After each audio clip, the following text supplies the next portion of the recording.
Black water ने सरकारी ठेकों के लिए जाली कंपनियों का नेटवर्क कायम कर दिया। चलो, जिस कंपनी का नाम ही ब्लैक वाटर है उसने धंधा भी ब्लैक ही करना है। देखो, जाली कंपनियां बना ली हैं ठेके लेने के लिए। ये वो गटर कंपनियां जो खुले गटरों में भी बांस फेरती रहती है। ये सुकून बर्बाद करने वाली कंपनी है। ऐसे लोगों का दुनिया पे भी मुंह ब्लैक होता है और आखिरत में भी ब्लैक कंपनी। जापानी फनकार का जलता हुआ पियानो बजाने का मुनफरिद मुजाहिरा। उस वक्त तक पियानो बजाता रहा जब तक उसके आखिरी तार जल नहीं गए। शाबाश।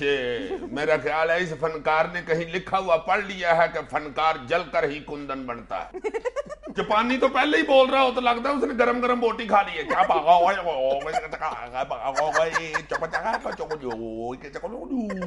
ऊपर से जलता हुआ पियानो बजा रहा है। मेरा ख्याल है इसने फन के अरूज को छूने के लिए तबला भी लोहे का बनवाना है और उसे गर्म करके ना लाल सुरख बजाना है। एक दिन फिर ये आएगा कि ये चूल्हे पे बैठ के फन का मुजाहरा करे। गाना खत्म होने तक इस फनकार का पड़ता बन जाना है और दूसरे गाने की अनाउंसमेंट होगी। अब आपको दूसरा गाना सुनाएंगे, चीम पाऊं पकौड़ा। बीए की शर्त ने मुतादिद खवातीन को असेंबली में जाने का मौका दे दिया। ताजा तरीन मिसाल खदीजा आमिर है जो अपने शौहर की जाली सनत के बायस सियासत में आ गई। ओए होए होए होए, इस चक्कर में तो खवातीन की बड़ी मौज लगी है। बेचारी घर में थोम छिल छिल के थक गई थी। उनकी शुक्र है जान छुट्टी। उन्होंने खुद अपोजिशन वालों को फोन कर करके बताया, हेलो भाई, ये पप्पू के अबू की सनत जाली है, हायर एजुकेशन से राब्ता करें प्लीज, ओके बाय बाय। खुद बता रही हैं। तुम्हें कैसे यकीन है कि बीवियों को पता होता है? शाबाश। शादी के बाद बीवी खामद की सारी सनदें देख लेती है। जो मोबाइल चेक कर सकती है, बटुआ चेक कर सकती है, वो सनदें नहीं देख सकती।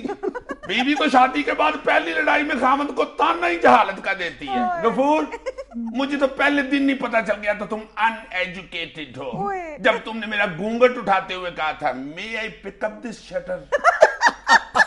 स्टूपिड। घूंघट को शटर कह रहे। बस घर बैठा करो, बच्चे संभालो, सब्जी बनाओ बैठ के, मैं खुद ही इलेक्शन लड़ लूंगी। राना सनाउल्लाह ने कहा है कि हुकूमत के पास दहशतगर्दों से निपटने की सलाहियत नहीं। कोई बात नहीं राना साहब, आप फिक्र ना करें जनाब। हुकूमत के पास अगर दहशतगर्दी के साथ निपटने की सलाहियत नहीं है तो हुक्मरानों के पास तो सिक्योरिटी है ना। आप अपने आगे पीछे डाले लेके फिरें, कोई बात नहीं जनाब। अवाम को दहशतगर्दी में खज्जल होने दें। वोट तो इन्होंने आपको ही देना है क्योंकि आपके मुकाबले में आके चन्न से माई चरखे वाली ने तो इलेक्शन पे खड़ा नहीं होना। यार तुम देखो कि ये वजीर कानून है सूबे का, सबसे बड़े सूबे का, भाई कम से कम आप अगर चले, अगर सिक्योरिटी प्रोवाइड नहीं कर सकते पब्लिक को, तो इस तरह के जो बिल्कुल लायानी किस्म के बयान है वो तो ना दे। मतलब बिल्कुल मोरल को तबाह करने वाली बात है। जुनैद, गुस्सा ना करो। अवाम इनके बयानों को उतना कोई सीरियस लेती है जितना ये के बयानात को सीरियस लेती है। सदर ओबामा का कहना है कि रिपब्लिकन मेरे हवाले से कुत्तों की तरह बात करते हैं। इतना सख्त बयान, मुझे लगता है इन पर भी कोई पाकिस्तानी सियासतदानों का असर हो गया। वो यार इस तरह का कोई बयान दिया होगा किसी ने। ओबामा के इतने इतने बड़े कान है यार, वो पागल का लड़का है। लड़का किसी ने खरूंडा शुरूंडा मारा ही है तो बेचारा चीखा है ना। शुक्र है उसने ये नहीं कह दिया कि रिपब्लिकन का मुंह बंद करने के लिए इनको छिछड़े डाले जाए, वरना मैं इनकी दुबों पे पटाखे बांध के चला दूंगा। करते हैं शरारती बच्चे ऐसे। आपने तो नहीं किया होगा? मैं शरारती बच्चा लगता हूँ तुम्हें? ओह सॉरी, मैं तो भूल गई, आप तो बच्चे हैं ही नहीं। मनमोहन सिंह ने कहा है कि मेरे पास जादू की छड़ी नहीं है कि मसला कश्मीर फौरन हल कर दूं। बहुत अच्छे मनमोहन साहब, इतनी देर हो गई है आपको वजीर आजम बने हुए, फिर ये बयान दे रहे हैं। हजूर, हद हो गई है। आप वजीर आजम हाउस में डांग पे गुब्बारे लगा के भेजते रहे या सिर्फ सोनिया गांधी की सब्जी लेने जाते हैं आप? जब फट्टे पे बैठ के चिदम्बरम के साथ कड़वांज खेलते रहते हैं। जनाब, आप कश्मीरियों को अपनी छड़ी से हाँकना छोड़ दे, जादू की छड़ी आपको खुद ही मिल जाएगी। बड़ा आपका जादू वाली हांडी जैसा मुंह है। खबर है कि ईद पर चिड़ियाघर की सिक्योरिटी सख्त कर दी गई। आज तो ईद है, आज तो ये जरूर गया होगा अपने दोस्तों के पास। हाय हाय हाय हाय, बहुत खौफनाक हालत है वहां पे। अच्छा? वो जूं जूं सिक्योरिटी सख्त करते हैं बेचारे जानवर भी हर इंसान होते हैं, डर जाते हैं यार। बड़ी सख्त वहां खौफ की फजा फैली हुई है। अच्छा। हाँ, सारे जानवरों को शेर की ड्यूटी पे लगाया हुआ है कि भाई ये जंगल का बादशाह, इसकी रखवाली करो, तुम्हारी सबकी खैर है। सारे बांदर बेचारे बंदूकें लेके दीवार की तरफ मुंह करके खड़े हो जाते हैं कि पीछे से बादशाह की सवारी गुजर रही है।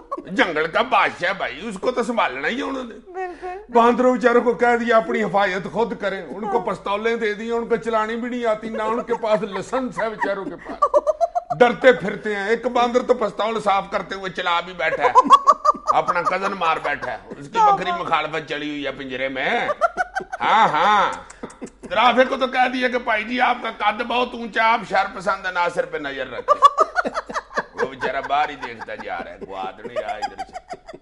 उस बेचारे ने सिक्योरिटी मांगी है, उसको उन्होंने कह दिया भाई जी इतना लंबा आपका कद है, आपको क्या डांग पे बम बांध के मारेंगे? वो बेचारा रजाकारों की तरह हाली हाथ ही ड्यूटी दे रहा है, सिर्फ गले में उसने सीटी लटकाई हुई।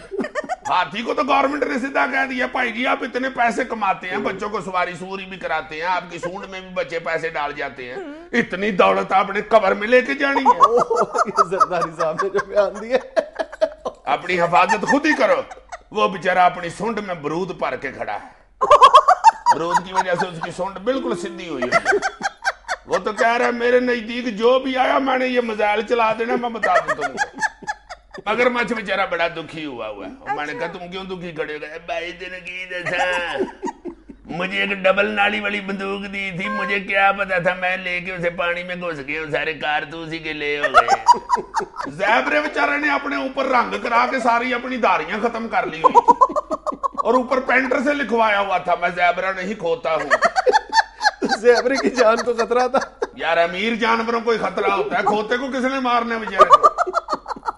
बनमानस बड़ा मुतमईन था, बुलेट प्रूफ जैकेट पहन के आराम से बैठा हुआ था। मैंने कहा ये जैकेट कहां से ली है? कहता इधर से सिक्योरिटी गार्ड गुजर रहा था, मैंने उसकी जैकेट पकड़ ली, उसने डर के उतार ली, मैं अंदर खींच के पहन के बैठ गया। कैंगरू बेचारे की तो खौफ के मारे अगली टांगें और छोटी हो गई। उसका बच्चा जब भी बाहर निकलता था वो उसे मारता था, खबरदार अंदर चल, सचमुच की गोलियां चल रही हैं, तू अपने फिल्म में खड़ी है। चाचा रिच बेचारा तो सिगरेट पी पी के टोन हुआ। ओ मैंने कहा तुम्हें नहीं सिक्योरिटी दी? इन्होंने कहा मौज लेने लगी यार, जो रात कब्र में आनी है वो बाहर नहीं आनी है। वैसे वो खोचर जहां बैठा हुआ था आगे उसने चाची बिठाई हुई थी ताकि अगर कोई फायर फूर आए तो चाची मर जाए मैं बच जाऊं। सही ऐसे ही होते हैं यार। दुनिया में लेनी है कमर्शियल ब्रेक, हमारे साथ रहिएगा। दरियाई घोड़ा तो चिड़ियाघर से दौड़ ही गया है, उसने तो टांगा खरीद ली है। वो कहता भाई जी मैं दरियाई नहीं, मैं सड़की घोड़ा हूँ।